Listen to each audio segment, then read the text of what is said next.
ഒരു ചായ പ്രശ്നമാണ്. ബിഗ് ബോസ് വീട്ടിൽ നിന്ന് പാല് കിട്ടിയിട്ടുണ്ട്. അനുമോളാണ് പൊതുവെ ചായ കോഫിയൊക്കെ ഉണ്ടാക്കി കൊടുക്കാറ്. എന്നാൽ അനുമോൾ ഉണ്ടാക്കുന്ന ചായ വേട്ടവെള്ളമാണ് എന്നുള്ളൊരു പരാതി കിട്ടിയിട്ടുണ്ട്. അതുകൊണ്ട് തന്നെ നൂറ ഉണ്ടാക്കിയാൽ മതി എന്നാണ് പൊതുവെയുള്ള ഒരു അഭിപ്രായം. അങ്ങനെ നമ്മുടെ ഇന്നത്തെ ചായ ഉണ്ടാക്കിയത് നൂറയാണ്. എന്നാൽ അവസാനം എല്ലാവരും ചായ കുടിക്കുന്ന സമയത്ത് നൂറയ്ക്ക് മാത്രം ചായ കിട്ടുന്നില്ല. അനുമോൾക്ക് ഒരു ഗ്ലാസ് ഒഴിച്ചു വെച്ചിട്ടുണ്ടായിരുന്നു. അനുമോൾ ചായ പൊതുവെ കുടിക്കാത്ത വ്യക്തിയാണ്. വീക്കെൻഡ് എപ്പിസോഡിൽ പോലും കിട്ടുന്ന ചായ ഷെയർ ചെയ്യാറാണ് പതിവ്. എന്നാലും എല്ലാവരും കൂടെ ചേർന്ന് അനുവിനൊരു ഗ്ലാസ് മാറ്റി വെച്ചിട്ടുണ്ടായിരുന്നു.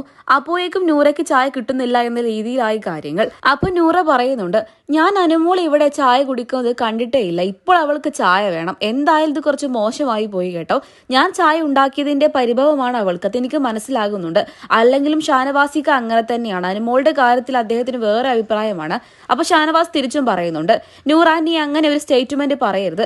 ഞാൻ അവളുടെ കൂടെ നിന്ന് അവളെ മാത്രം അങ്ങനെ സപ്പോർട്ട് ഒന്നും ചെയ്തിട്ടില്ല. അപ്പൊ നമ്മുടെ ആദ്യം ഇതിനകത്തേക്ക് കയറി വരുന്നുണ്ട്.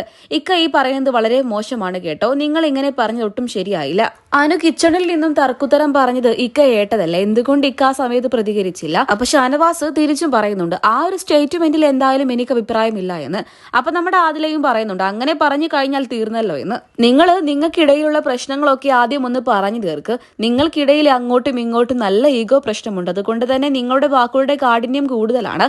അതുകൊണ്ട് നിങ്ങൾ പറയുന്ന പല കാര്യങ്ങളും ഞാൻ അംഗീകരിച്ച് തരണമെന്നില്ല. നിങ്ങൾ പറയുന്ന നല്ല സ്റ്റേറ്റ്മെന്റ് അല്ല.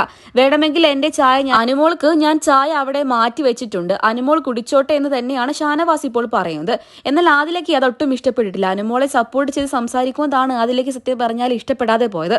അപ്പൊ ആദില ഷാനവാസിന്റെ അടുത്ത് വളരെ ദേഷ്യത്തോടെ പറയുന്നുണ്ട്, നിങ്ങൾ അനുമോളെ മാത്രം സപ്പോർട്ട് ചെയ്ത് നടന്നോ, ഞാൻ പറയുന്നതൊന്നും നിങ്ങൾ മനസ്സിലാക്കണ്ട, കേൾക്കണ്ട.